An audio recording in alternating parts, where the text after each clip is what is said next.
Құдай.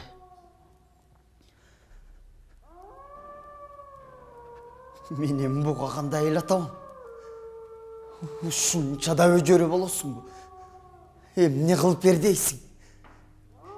Эчтеме кылып бере албайм. Жакшы эле жанталаштым. Бирок мен ойлогондой болгон жок Акбара. Ишенчи. Кой. Уулуганың токтотчу. Бул жерде бөлтүрүктөрүң жок. 100 чакырым чуркасаң да таппайсың.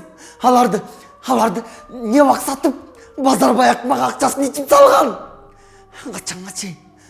Качанга чейин сен бизди жазалай бересиң? Кудай сени мага жолуктурбасын. Атып салам, себеби сен бизди кулак менен жеп бүттүң. Жашообуз жашоо болбой калды.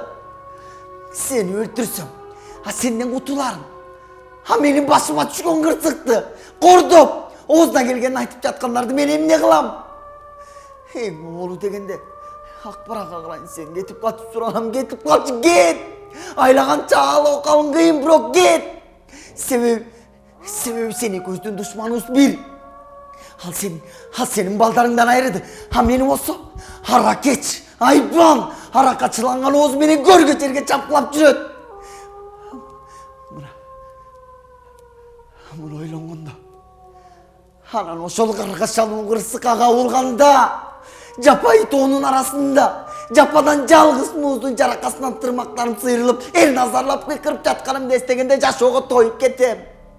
Жашоодон кечким келет, жашабайт элем. Баарына түкүрүп, баарынан кечер элем. Эгер муну бала болбогондо, мында менин каным бар. Бул менин эң акыркы туягым. Мындай тагдырды мен тилип алган жокмун да.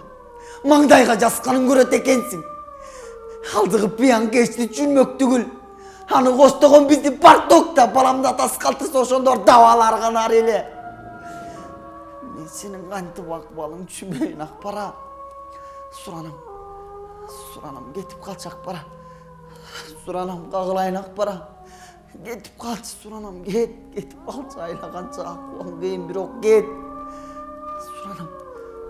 Суранам кетип калчы, Акбара, кет.